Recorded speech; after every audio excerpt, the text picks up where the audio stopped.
एक जंग होने वाली है, एक कॉन्फ्लिक्ट होने वाला है, या इस वीकेंड पे या अगले वीकेंड पे। क्यों?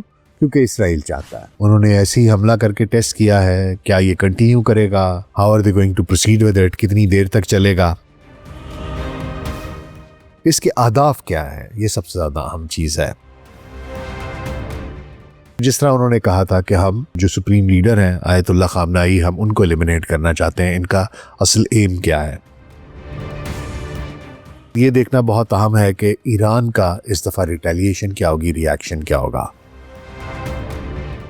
ये देखना बहुत ज़रूरी होगा कि जो गल्फ स्टेट्स हैं उनका क्या रिएक्शन होता है। पाकिस्तान का किरदार क्या होगा? ऑयल की प्राइसेस कहाँ चली जाएंगी आपना हरमूज की वजह से? चाइना, रशिया, वो इस सब कुछ में क्या कहेंगे?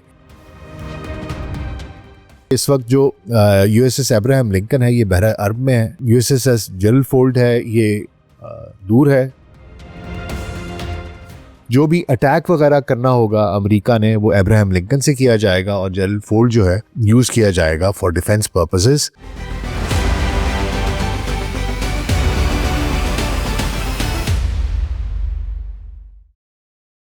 Global set podcast doctor Nasir भाई के साथ अभी खिदमत में हाजिर हैं जी। अस्सलाम वालेकुम।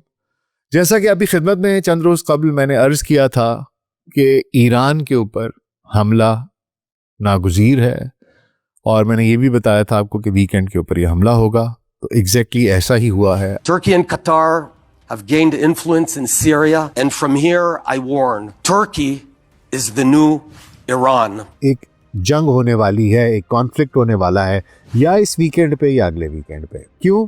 क्योंकि इसराइल चाहता है। आज इसराइल और अमेरिका ने मिलकर ईरान पर हमला कर दिया है।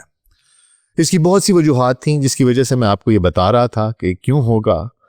पहली वजह तो ये थी कि जिस तरह का बिल्डअप हो गया है, जो डिफेंस सिस्टम्स इस वक्त वहाँ पर मौजूद हैं, मैं Abraham Lincoln, USS Abraham Lincoln है, जेरल्ड फोर्ड है, फिर मैंने आपको बताया था कि किस तरीके से सैकड़ों जहाज़ हैं, जंगी जहाज़ हैं, बम्बार हैं, रिफ्यूलिंग स्टेशंस हैं, जो एयरक्राफ्ट्स हैं जो रिफ्यूल करते हैं हवा के अंदर, वो हैं, बॉम्बर्स हैं, मिसाइल्स हैं, न्यूक्लियर सबमरीन्स हैं। तो जिस तरह का ये बिल्डअप हो गया है, ये 2003 के बाद से, जब के गल्फ वॉर हो रही थी, उसके बाद से इतना बड़ा बिल्डअप किया गया और इतनी फोर्स वहाँ पर लेके जाई गई है। इसमें मैं आपकी खिदमत में ये भी अर्ज़ करता जाऊँ कि इस वक्त जो यूएसएस अब्राहम लिंकन है ये बहरा अरब में है कहीं, और जो यूएसएस जेरल्ड फोर्ड है ये दूर है।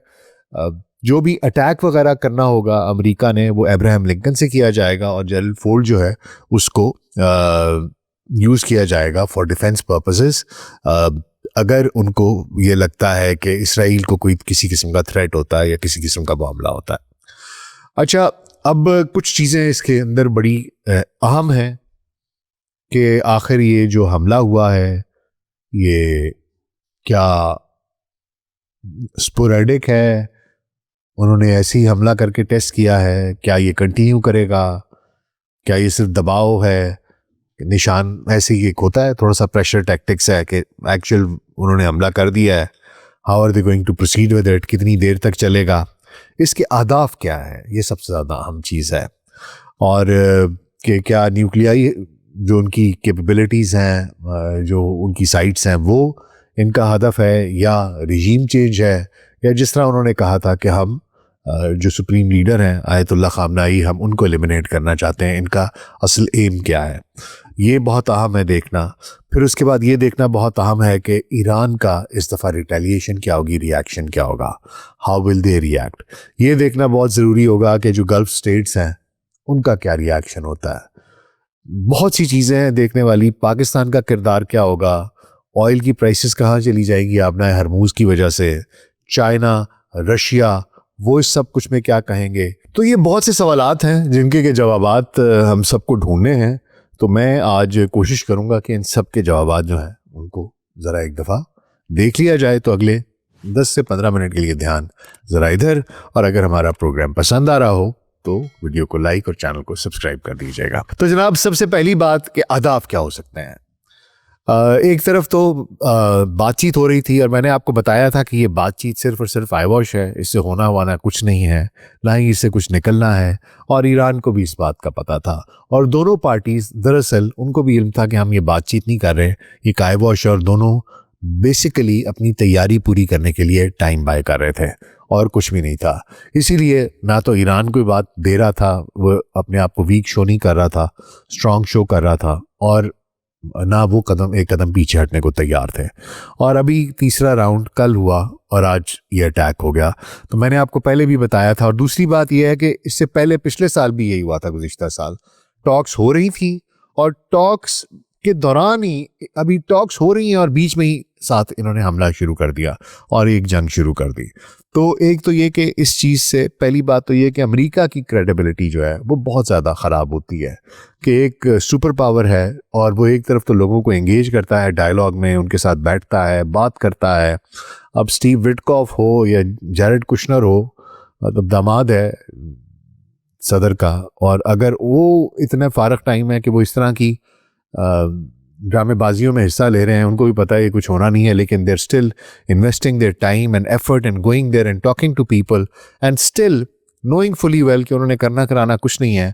तो ये मेरा ख्याल में आने वाले वक्तों में भी nobody is going to trust America as far as negotiations are concerned और टॉक्स आर कंसर्न्ड। तो ये एक तो बात हो गई जनाब कि ये जो मज़ाकरात हैं ये सारे का सारा एक आईवॉश था। अच्छा, अब इसका एम क्या है?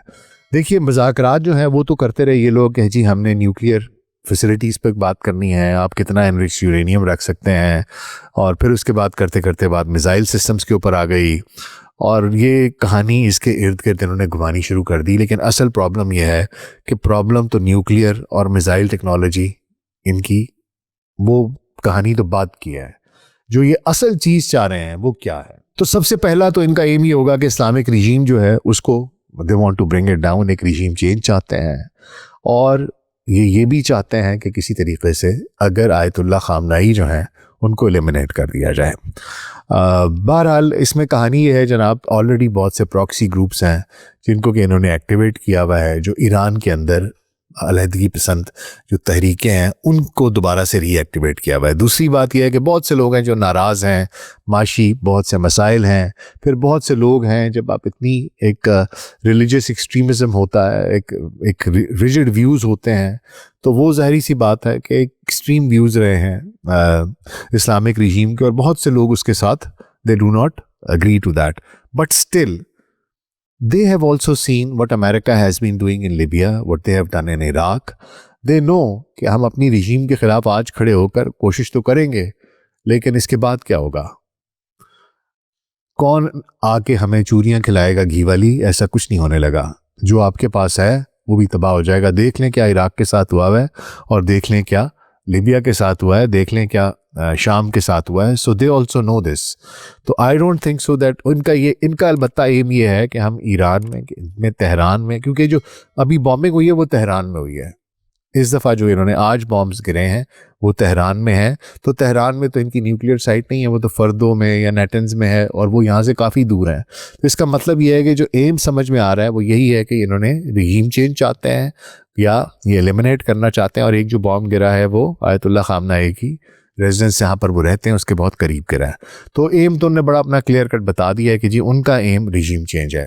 फिर जैसा कि मैंने आपको बताया कि वो किस तरीके से चाह रहे हैं, पहली चीज़ तो वो चाह रहे हैं कि जी जो सेपरेटिस्ट्स हैं, जो इस तरह के ग्रुप्स हैं, उनको स्प्लिंटर ग्रुप्स को उनको वो चाह रहे हैं कि किसी तरीके से एक्टिवेट हों। दूसरा ये कि वो चाह रहे हैं कि लोगों को, जब हम इतनी माशी बदहाली की वजह से जो एक रेवोल्यूशन सा जिसको ये समझ रहे थे, इन्हें नाम दिया था, जिसमें इनके अपने मुसाद के एजेंट्स थे, और ये आपका स्टारलिंक वगैरह भी इलॉन मस्क का यूज़ हो रहा था, हर चीज़, और उसको इन्होंने काबू कर लिया। What they are hoping is कि जब ये इस तरीके के हमले करें, एक केओस क्रिएट हो, क्योंकि they are agents of chaos, ये केओस क्रिएट करें, और केओस क्रिएट करने के बाद शायद वो जो एक पहले हालात थे, लोग सड़कों पे आए हुए थे, एहतजाज दोबारा शुरू हो जाएं, मुजाहरे दोबारा शुरू हो जाएं, उसको रीकिंडल करने की एक वो जो रीस्टार्ट का बटन होता है ना, रीबूट का, they are trying to reboot it, और उसको एज ए कैटलिस्ट अपने ये जो इनके इन्होंने अटैक किए हैं उसके लिए इस्तेमाल कर रहे हैं। This is what they are trying to do. मुझे ये लग रहा है कि इसका ये है, क्या ईरान का इसके बाद जवाब क्या होगा? देखिए, ईरान के पास जो मिसाइल्स वगैरह हैं सारे के सारे, अनफॉर्चुनेटली वो सिर्फ इतना ही है कि जो मशरिक़ वुस्ता में अमेरिका की बेसिस हैं उनको निशाना बना सकते हैं या इसराइल तक जा सकते हैं। और लेकिन ये देखने की बात है कि जो हमले हुए हैं, क्या फ़िज़ाई स्पेस इस्तेमाल हुई है किसी गल्फ़ कंट्री की कि नहीं हुई है। अगर नहीं हुई है तो वो बेचारे यही कहते रहे हैं कि जी हमारा ये नहीं इस्तेमाल होगी और हम ना अपने अड्डे इस्तेमाल करने देंगे, ना फ़िज़ाई हदूद इस्तेमाल करने देंगे, और वो सपोर्ट कर रहे हैं ईरान को। लेकिन अगर ईरान ये बात समझता है, क्योंकि देखिए ये पिछले साल की तरह की कहानी नहीं है, इस दफ़ा एक एग्जिस्टेंशियल थ्रेट है। अगर ये मुझे पता हो कि मैंने रहना ही नहीं है तो मैं जाने से पहले मेरे निश्तर में जितने तीर हैं वो मैं सब चला दूंगा, ठीक है? तो Islamic regime is going to give it all, कि यह हैं या फिर नहीं है। मतलब कहानी यहाँ तक आएगी कि ऑल और नथिंग वाली कहानी होगी। और जब वो ये करते हैं तो वो रिटेलिएट किस तरीके से करेंगे? उनके मिसाइल क्या सिर्फ इसराइल की तो को टारगेट करेंगे, या उन बहरी बेड़ों की तरफ जाएंगे, या उन असासों की तरफ जाएंगे जो समंदर में हैं, या ये जो बहरा है या जो आपके मशरिक़ वुस्ता में जो इनकी बेसिस हैं उनको भी ईरान निशाना बनाएगा। ये एक बहुत इंपॉर्टेंट चीज़ होगी। और अगर वो ये करते हैं, उनको निशाना बनाते हैं, तो फिर हो सकता है कि जो गल्फ़ ममालिक की इनको सपोर्ट फ़िलहाल हासिल है वो उस तरीके से हासिल हो या ना हो। लेकिन this time around Iran is going to be retaliate in a very hard way. तीसरी चीज़ ये है कि जी पाकिस्तान, आप देख लें लास्ट टाइम भी जब अटैक हुआ है ईरान के ऊपर, इन्होंने उससे पहले इंडिया ने पाकिस्तान पर अटैक किया है, और आप देख लें एक दफ़ा फिर पाकिस्तान को एंगेज किया है अफ़गानिस्तान के साथ, और फिर इसके ऊपर अटैक किया है। तो हमारा पूरे का पूरा जो मगरबी बॉर्डर है उस पर तो लग गई आग। और पाकिस्तान के लिए बड़ा ज़रूरी है, पाकिस्तान नीड्स टू एक तो ये कि अपना जो हाउस है वो इन ऑर्डर करना है। अफ़गानिस्तान के साथ जो मामलात हैं, आई होप कि वो जल्द रिजॉल्व हों। और उसके बाद of course with Gulf countries we need to, हम सिक्योरिटी काउंसिल के इस वक्त मेंबर हैं नॉन परमानेंट, वहाँ पर बात करनी चाहिए, आवाज़ उठानी चाहिए। एंड वी शुड ट्राई कि किसी तरीके से, और अमेरिका के साथ भी अच्छी दोस्ती है तो वी शुड ट्राई कि इसको ब्रोकर करें। लेकिन ऐसा होना कुछ नहीं लगा, हम इतना ही कर सकते हैं, इससे आगे कुछ नहीं कर सकते। अब ज़रा आप मैं हरमूज़ की बात कर लूँ तो मैंने आप लोगों को पहले भी बहुत ज़्यादा इसके बारे में फिगर्स दिए हुए हैं, बताया हुआ है कि कैसे इस पूरे खित्ते की जो मैक्सिमम और पूरी दुनिया की भी एक ठीक ठाक परसेंटेज जो है वो इस इलाके से गुजरती है, ऑयल की भी और गैस की भी। और अगर आपने हरमूज़ एक तुर्क का पत्ता है ईरान के पास कि अगर इसको क्लोज़ कर देता है और अगर ये कोई हफ्ता एक क्लोज़ रह जाता है तो आपकी पूरी दुनिया में पेट्रोल की प्राइसेस के अंदर बस 15-20% हाइक हो सकता है, which is a huge thing. तो ये क्या इसको यूज़ करेंगे, नहीं करेंगे, और क्या अमेरिका इसके लिए रेडी है? Are they ready for it? मेरा ख्याल है कि अमेरिका तो ये चाहता भी नहीं था कि इधर अटैक हो। ये तो नेतन्याहू चाहता था, इसराइल चाहता था, और उन्हीं की वजह से ये सारे का सारा अटैक हो रहा है। और उनको फ़र्क नहीं पड़ता कि दुनिया में तेल की कीमतें बढ़ती हैं या कम होती हैं, वो किसी एक ख़ास मिशन पर हैं। वो मैं एंड पर आपसे बात करता हूँ। लेकिन एक फैक्टर और रह गया जो कि चाइना और रशिया का है। आप देखेंगे कि जी चाइना और रशिया दोनों इस चीज़ की कंडेमनेशन करेंगे। यूनाइटेड नेशंस में इसकी एक रेजोल्यूशन भी आएगी, बहुत स्ट्रॉन्ग कंडेमनेशन होगी। लेकिन अगर आप ये कहें कि कोई इनमें से एक्टिवली बीच में आएगा, पार्टिसिपेट करेगा, तो ऐसा कुछ नहीं होने लगा। This is a war between Israel, America and Iran, and they are going to fight it out, और यही कहानी होगी। बहरहाल, लेकिन इसके इफ़ेक्ट्स क्या होंगे ये भी मैं आपको बताता जाऊँ कि इसकी वजह से एक तो ऑफ कोर्स तेल की कीमतें जाएंगी ऊपर। मशरिक़ वुस्ता जो है, अगर मैंने आपको कहा कि रिटेलिएशन किस तरह की होती है, अगर रिटेलिएशन ऐसी होती है कि आप पूरे के पूरे मशरिक़ वुस्ता में अमेरिका के बेसिस पर अटैक करते हैं, इसका मतलब ये है कि तमाम जीसीसी ममालिक पर, तो इसका मतलब ये है कि पूरे का पूरा मशरिक़ वुस्ता एक जंग की लपेट में आ जाता है। तो ये जंग जो किसी तरीके से आप ईरान से शुरू कर रहे हैं, ये पूरे मशरिक़ वुस्ता में फैलेगी। पाकिस्तान और अफ़गानिस्तान ऑलरेडी एंगेज्ड हैं, तो आपको कोई मुस्लिम मुल्क नज़र नहीं आता जिसमें कि आग नहीं लगी होगी। और यही इसराइल का एक प्लान है और यही वो लोग चाहते हैं।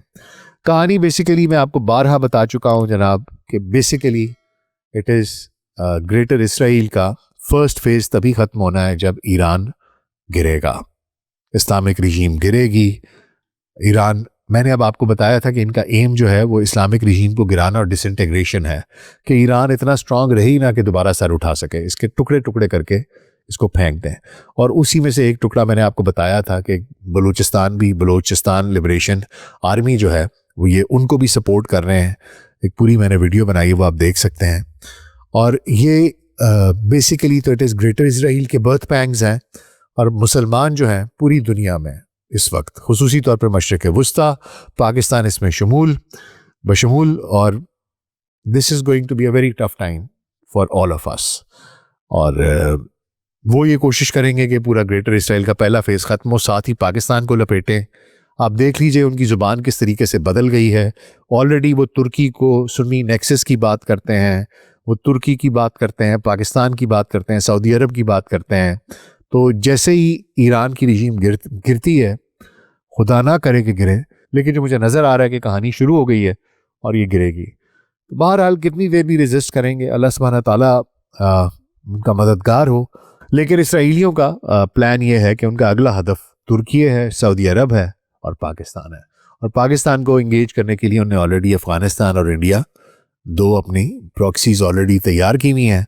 दो अपने, जिस तरह के मोदी साहब ने कहा था कि मदरलैंड फादरलैंड, वैसे मुझे समझ नहीं आई कि उन्होंने किस तरीके से जो जेंडर है वो इसराइल को फादर और अपने आप को मदर कह दिया। पता नहीं, कुछ अजीब किस्म का मुझे लगा, लेकिन बहरहाल मैं इस पर कुछ कमेंट नहीं करना चाहता। लेकिन this is how the future looks like. Iran regime change operation, it is already under way. Trump इस पर ट्वीट कर चुके हैं, और ये जैसे ही ये रिजीम चेंज इनको, अगर इसमें हो जाती है कामयाबी, जो कि मुझे लगता है कि हो जाएगी, इसलिए नहीं कि मुझे इन पे कोई बहुत भरोसा है, लेकिन इसलिए कि जो स्कीम ऑफ थिंग्स हैं they are actually moving towards that. तो उसके बाद what I see is Turkey, Saudi Arabia and Pakistan next in line. But let's see जी, that is a far cry. फ़िलहाल तक तो यही है कि उन्होंने हमला किया है, ईरान किस तरीके से रिटेलिएट करेगा, दैट इज़ $1 मिलियन क्वेश्चन, जो आगे का सारा जो कहानी किस तरह अनफोल्ड होती है वो डिफ़ाइन करेगा ईरान के रिएक्शन से। और मैंने आपको बता दिया है कि वो इस वक्त सर्वाइवल मोड में है, वो अपनी ज़िंदगी और मौत की जंग लड़ रहे हैं। वो अब उस तरीके से नहीं करेंगे जिस तरह पहले कहानी थी। So America and Israel, you better watch out. और मैंने आपको ये भी कहा था कि इस जंग के अंदर अमेरिका का बड़ा शदीद नुकसान होगा और उसकी साख पे भी फ़र्क पड़ेगा। और मैंने ये भी आपको बताया था कि ये भी इसराइल की एक चाल है कि अमेरिका को मज़ीद कमज़ोर करे, ईरान और अमेरिका ये लड़ें, ये आपस में कमज़ोर हों, और इसराइल जो है वो इस खित्ते में एक पहलवान बने और इसका फ़ायदा उठाए। आगे बहरहाल जैसे भी डेवलपमेंट होती रहेगी आपको बताता रहूँगा। फ़िलहाल के लिए इतना ही। अपना बहुत ख्याल रखिएगा। शुक्रिया।